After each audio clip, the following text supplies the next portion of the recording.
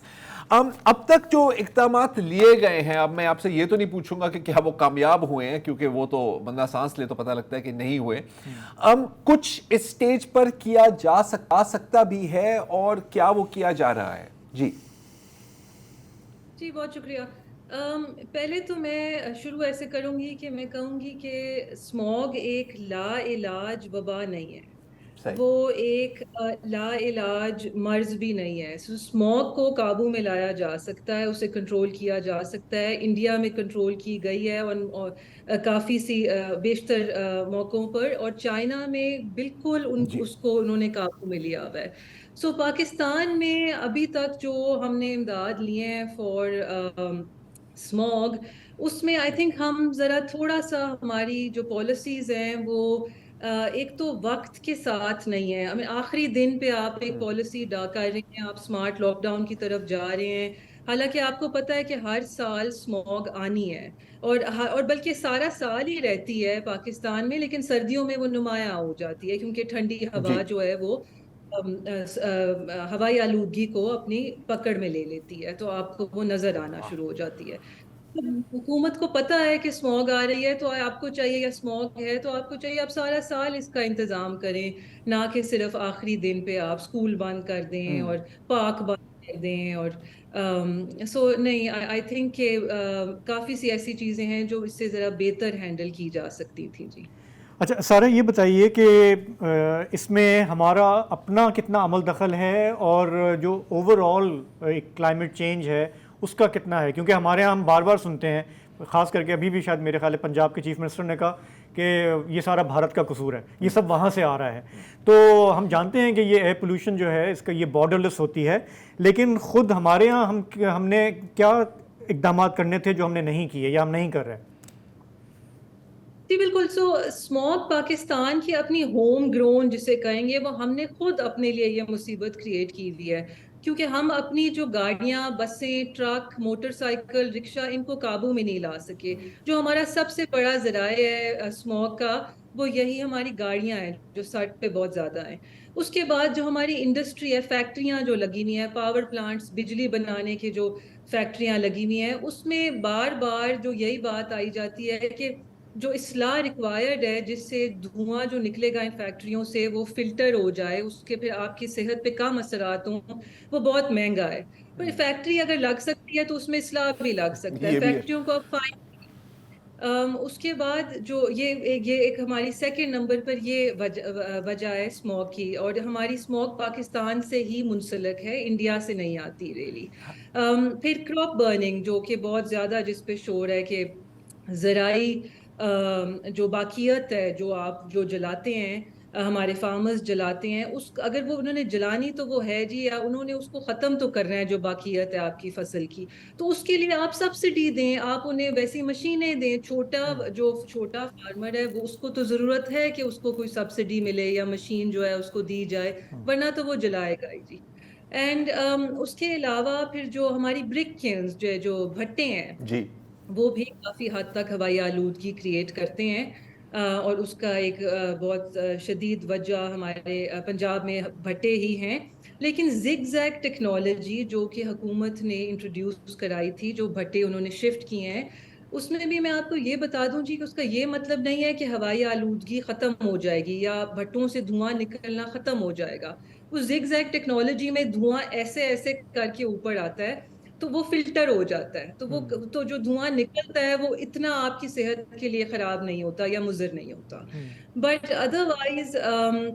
جو ہمارے امداد جو لیے جا رہے ہیں جو اسموگ کے لیے، اب جس طرح یہ اسمارٹ لاک ڈاؤن، سوری میں ذرا زیادہ آپ کا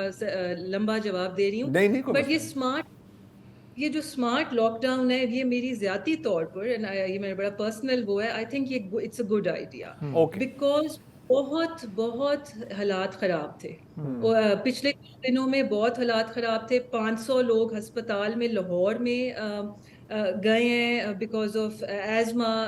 کھانسی کی وجہ سے، آنکھوں میں جلن اور پھیپھڑوں میں درد، جو بھی ان کی اسموگ سے ریلیٹڈ جو آپ کی صحت پہ جو اثرات ہوتے ہیں. اینڈ آئی تھنک ایک ہیلتھ ایمرجنسی کرٹیکل ایشو بن چکا ہے، اینڈ آئی ایم گلیڈ کہ ہماری حکومت نے اس کو نوٹس میں لیا ہے. لیکن اسمارٹ لاک ڈاؤن سے کچھ دنوں کے لیے، شاید 1-2 دن، شاید 3-4 دنوں کے لیے جو ہے ہوائی آلودگی میں جو ہے وہ کمی آئے گی، اسموگ میں شاید کمی. دیکھیں اب ہمارے پاس بس ایک آخری منٹ رہتا ہے. بیسکلی ایز اے ایکٹیوسٹ آپ یہی پھر ریکمینڈ کریں گے لوگوں کو کہ آپ اپنے گھروں پہ رہیں کم از کم یہ 4 دن تک، اس کے بعد آپ باہر نکلیں گے، اگر حالات بہتر ہو گئے تو ٹھیک ہے، ورنہ شاید گورنمنٹ اس کو اور ایکسٹینڈ کر دے. پتہ میں جی بالکل کہوں گی کہ آپ اپنے لمیٹڈ ایکسپوجر رکھیں، کم سے کم باہر جائیں. موٹر سائیکل پہ اگر ہیں تو آنکھوں میں وہ اینک پہنیں اور ماسک لگائیں، ہیلمٹ پہنیں، ہیلمٹ کا بھی وہی اثر ہوتا ہے. اور بچوں کو خاص طور پر کوشش کیجیے باہر نہ بھیجیں، وہ جب بڑے ہو رہے ہوتے ہیں وہ زیادہ متاثر ہو سکتے ہیں اسموگ سے، بوڑھے لوگ بھی، اور جن لوگوں کو آلریڈی لنگس کا یا دل کا ایشو ہے وہ لوگ بالکل اسموگ سے پرہیز کریں، باہر جانے سے پرہیز کریں. گھروں کے اندر جھاڑو کم دیں، اس سے بھی اسموگ بڑھتی ہے، اور بالکل ڈسٹ ایگزیکٹلی ہوتی ہے، اور بالکل ٹھیک ہے. چولہے بھی. سارا آپ کا بہت بہت شکریہ. سارا جی، میرے خالو ہیں لاہور میں، وہ پچھلے ہفتے سے ہی لاک ڈاؤن میں ہیں کیونکہ وہ دل کے مریض ہیں، اور وہ اپنے گھر میں لاک ڈاؤن میں نہیں ہے، وہ اپنے گھر کے ایک کمرے میں لاک ڈاؤن ہے. ایئر پیوریفائر لگایا ہوا ہے، ہیومیڈیفائر لگایا ہوا ہے، اور ساتھ میں نیبولائزر لگایا ہوا ہے. یار یہ کیا اب یہ کتنے لوگ کر سکتے ہیں؟ لیکن اگر آپ ویسے ہی اگر آپ کے مسئلے مسائل چل رہے ہیں دمے کے، سانس کے، مطلب آپ کیا 7 سال آپ کی عمر کم ہو رہی ہے. That's the average. 7 سال. تو چلیں جی، فی الحال ہمارے پاس یہی ٹائم تھا. کل آپ سے دوبارہ ملاقات ہوگی. اجازت دیجیے. خدا حافظ. شب بخیر.